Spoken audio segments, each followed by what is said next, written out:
mais Pape tey ci cherté de la vie bi ak rapport au ANSD bi liñ ci gis également le ministre du budget qui sort Amadou Hott pour démentir l'ANSD qui est sous la tutelle du ministère des Finances. waaw xam nga des fois je crois que des fois de plus en plus sax on assiste à des incongruités yi nga xam ne ci gouvernement Macky Sall rek nañ koy gisee c'est-à-dire ci gouvernement Macky Sall la ñuy gis benn ministre génn di démentir agence bi nga xam ne mu ngi ci tutelam et tout ça ne fait même pas crédible. Ça ne fait même pas crédible parce que lii ANSD génne ANSD plutôt génne daanaka c'est un travail de tous les jours c'est-à-dire amul ñoom mooy l'une des rares directions bi nga xam ne chaque année seen rapport daañu ko génnee teg donc loolu ñoom dañ ko war a jël sax daf ko outil mu permettre leen ñu améliorer pour les années à venir mais problème bi mooy ñoom merci beaucoup dañu talul dara ndax politique tey lii rapport bi wane mooy que pauvreté bi dafa yokk kii Pape Abdoulaye wax na lu am solo sax rapport OIT bi pourtant prédiroon na ni que chômage bi le taux élevé de chômage dana répercuter sur la pauvreté au Sénégal te tey jii boobu ak léegi bi ñuy wax ak léegi c'est-à-dire avec toutes les promesses du président Macky Sall 2012 ak tey jii promesse emploi yi mu fi def yëpp bi ci mujj mu ngi nii mooy 5000 enseignants yi dégg ngeen coow li ci am tey jii tey bu ñu doon jël le plus grand employeur au Sénégal le plus grand employeur xam nga dañu doon ne c'est l'État du Sénégal mais tey jii bu ñu doon jël le plus grand employeur c'est la mendicité parce que tous les Sénégalais sont devenus des mendiants génnal ci mbedd Ndakaaru yi rek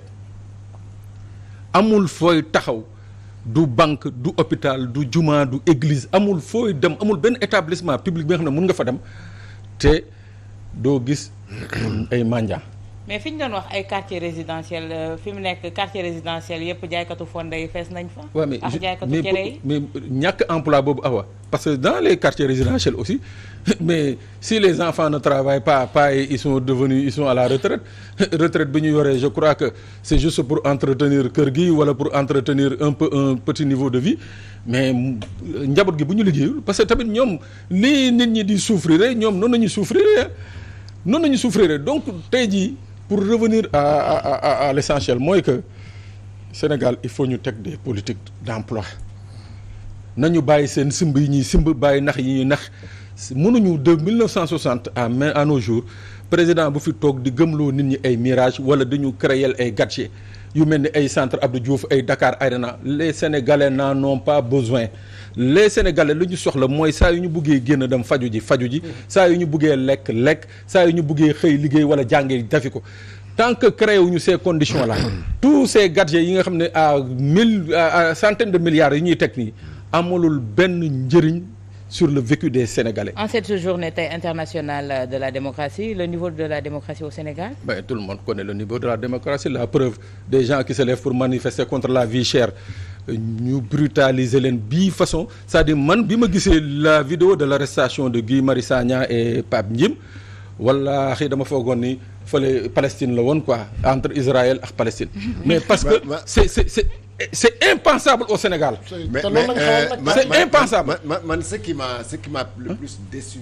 sur la sortie du ministre Amadou Hott, c'est que il rend même pas service au président Macky Sall. Parce que moom ak fu mu toll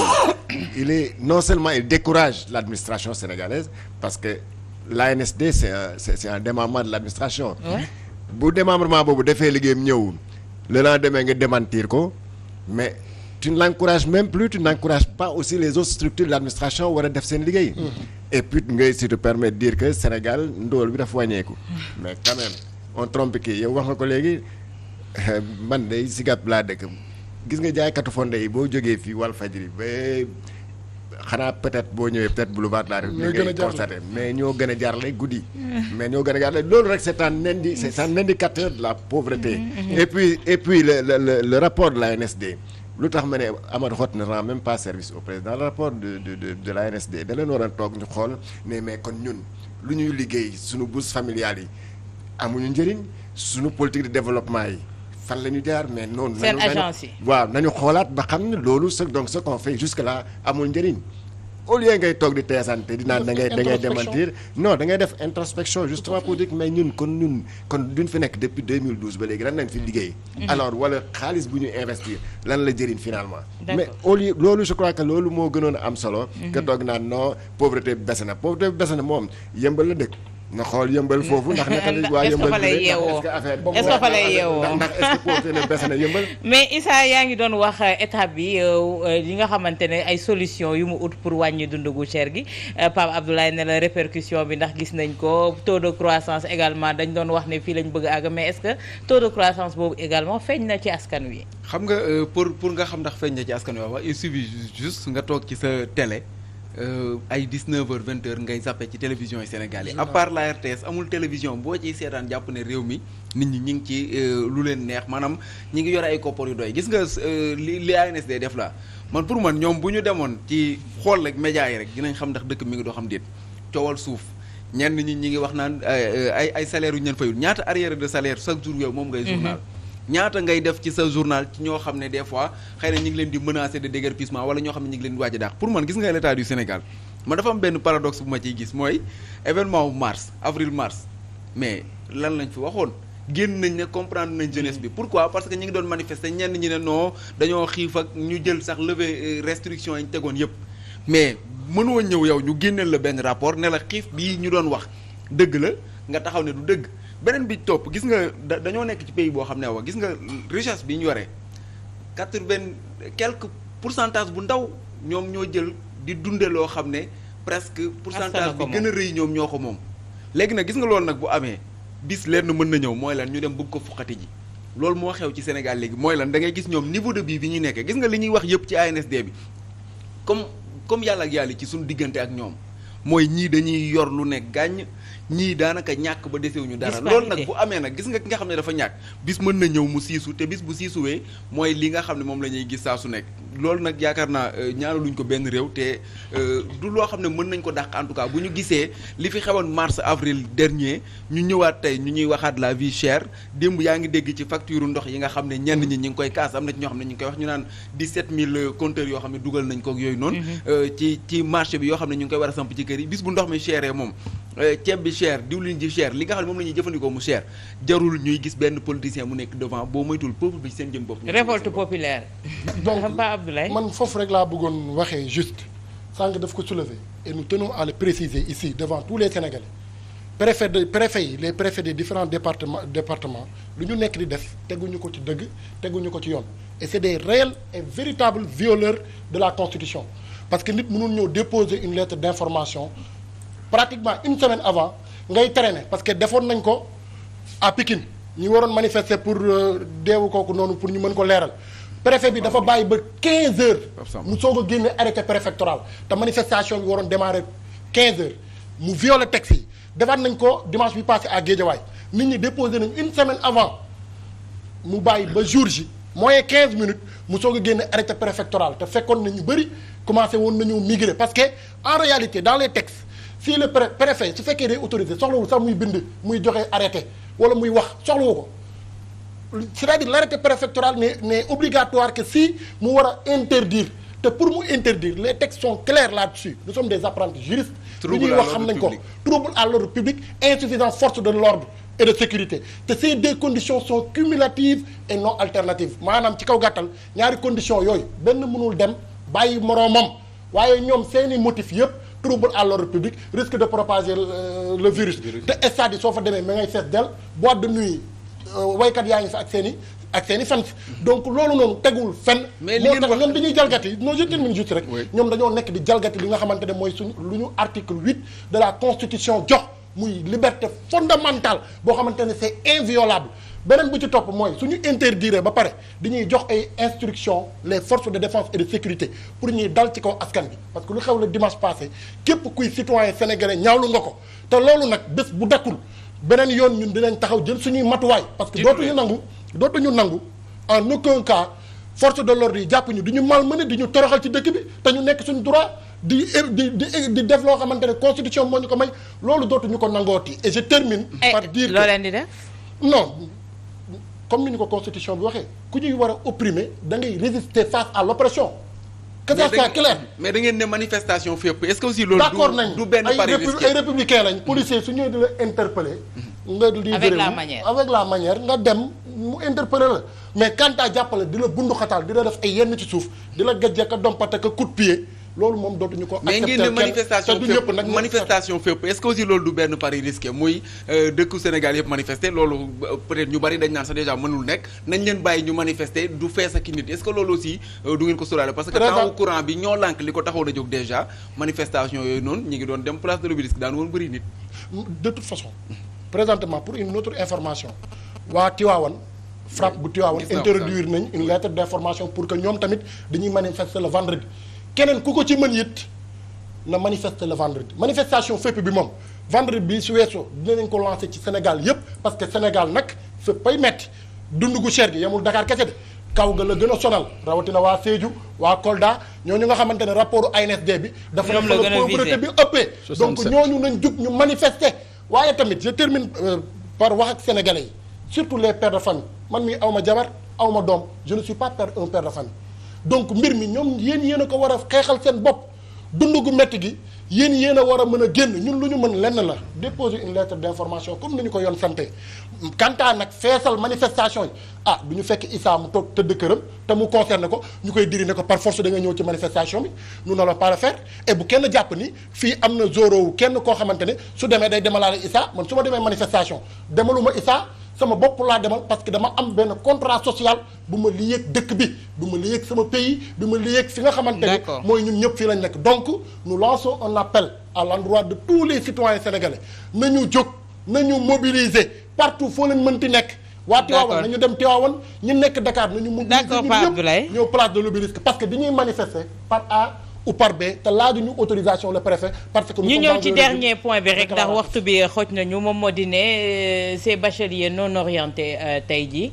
ñoom tamit ñu ngi jànkoonteel beneen cas te ñu ngi jëm ci ouverture des classes mu fekk fi lim bi fi nekkoon mais le ministre li mu wax moom moo di ne orienté nañ ñëpp nulaar yi rek la ñu bàyyi ci ginnaaw. xam nga ni wax jooju du waxu responsable sax orienté nañ ñëpp nulaar yi rek la ñu bàyyi ci ginnaaw ku dem ba jàng am bagam nga ne ko c'est un nulaar. est-ce que vous voyez donc non c'est ça kon xanaa système bi moo nilaar parce que système bi moo mënul segg ñu nilaar yeeg ñu nilaarul nit bu jàng am bagam peu importe premier tour ou deuxième tour xam nga ce ministre là wax fa dëgg yàlla il n'est pas du tout responsable surtout en matière de communication parce que suy def communication il est toujours sur la défensive te moom wax fa dëgg yàlla ñun Macky rek moo ñu tooñ Macky Sall parce que Macky Sall mi fi fekk yeneen poste loisir a ngi fi sport a ngi fi yeneen ak yeneen mais lu toll ni enseignement supérieur nga xamante ne moo yor réew non yenn enseignement supérieur réew bi war a développer fa nga war a jaar enseignement supérieur les futurs cadres de ce pays ñu jox ko ingénieur nga yëkkati ku mel ni Cheikh Omar ingénieur kuy jàngale ESP nga dindi Mary Teuw Niane yëkkati ku mel ni Cheikh Omar Anne teg ko fa scientifique sa nomination est la nomination la plus contestée ci biir ci période buñ koy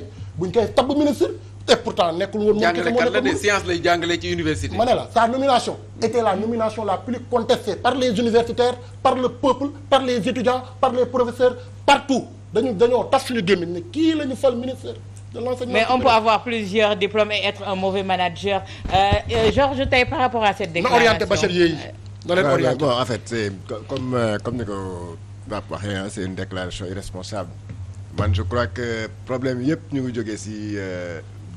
bakku organisation bakku daaw bi xam nga bakku daaw bi fépp foo demoon école yi di affiché ay 98% 100% parce que tout simplement c'était pour comme c'était période de Covid bi gis nañ nu mu affaire bi nu mu demee. ñu mbapat ko même les syndicalistes dañu ne woon affaire yi ça n'a pas été sérieux soit les sujets étaient trop faciles mais nee naa la c'était presque du 100% national. Maintenant affaire boobu ça s'est répercuté sur le bac de cette année ils ont des problèmes pour résorber maintenant ce qu'ils ont fait l'année dernière ça leur retombe dessus aujourd'hui. Est-ce que tey les propos du ministre mën na rassurer les parents également. man de wax dëgg yàlla te mën woon duma commentaire ci mbirum Cheikh Oumar Anne tellement que vous savez l'arrogance de certains ministres le dernier en date mooy Amadou Hott tey man je crois que quelque part dañuy fàtte ñoom mission yi nga xam ne mooy seen mission publique ñoom yaakaar naa dañ ko fàtte dañu foog ne que ñoom ñooy yàlla dëkk bi lii Cheikh Oumar Anne wax man waxuma sax les étudiants parce que je crois que étudiants yi mën nañ ko régler seen bopp mais les pères de famille yi nga xam ne ñoo sacrifié wu pour seen doom egg à ce niveau moom mu mun a taxaw moom il est le seul Sénégalais bu mun a taxaw mettre en doute la qualité d'un baccalauréat c'est-à-dire moom rek c'est le seul ministre moom laa mës a dégg mu sañ a taxaw si yaa sëñ Mbaye Thiam bu traité woon. mais yet bi dalaan na ko bu fekkee ne loolu la leen wax te ñoom ñoo yore enseignement bi ça veut tout dire. mais non c'est-à-dire moom laa wax c'est une c'est-à-dire un diplôme comme le baccalauréat un Sénégalais ministre de surcroît daal di taxaw pour dénigrer la qualité d'un baccalauréat bi nga xam ne ça a été décerné par un office. D'accord. Je crois que le Sénégal est tombé très mal. xam nga ce problème là Cheikh Oumar Anne li mu wax bu waxee ci ay moyens nag yooyu xam nañ bu njëkk niñ daan orienté étudiants yi mooy dafa am foo xam ne nag fa la ñuy sukkandiku pour di leen orienté malgré que li gars yi ñëw du ma si ñëwaat ci moom ba mu toogee ba léegi li nga xam ne moom la def mais lenn rek moo ci xaw a métti awa mooy li ñuy jëlaat di tegaat nit ñi ci un éternel recommencement boo xam ne ci la ñuy nekk parce que am na lu fi Mary Teuw Niane yóbbu woon muy privé yi am na lu bëree bëri loo xam ne ñun ñi biñ ñëwee déjà ay orientation am na ci lu bëri lu mu décanté woon ci situation bi parce que ñenn ñi di nga leen yóbbu privé ñu former leen malgré que bu ñu paree sax xëy na insertion bi na difficile mais doon nañ am ay diplôme ñeneen ñi topp ñu yóbbuwoon leen université virtuelle du Sénégal muy beneen boo xam ne aussi daan na xaw a combler mbir yi ba nga xam ne au moins dinañu orienté léegi moom lan la wax daaw mooy lan dakkal nañu privé yi kenn dootuñu ko yóbbu privé. et 10 000 étudiants yi ñu orienté ci privé bi dàq nañ leen ndax état fayul det bor bi léegi moom mu ne moom ñëpp mën nañoo dem ci public bi mais ban public la ñuy jëm UGB bu Saint-Louis bu njëkk awa boo amaa bac fa nga daan rêvé dem ñu ci bari fa lañ doon rêvé mais léegi UGB université bu Dakar gii ma ko taneel parce que au moins di nga jàng sax te doo dem ci ay grève mais foofu ñaari fan ñett nga dem grève donc finalement man je me dis que ni Cheikh Oumar Anne ci boobu moo war a xoolaat gestion bi muy yore njàng mu kawe mi parce que du ma wax enseignement supérieur mais njàng mu kawe mi parce que il faut que ñu insister sur ce mot en wolof pour que nit ñi xam réellement solo si maam. nañ ko fi jëlee jërëjëf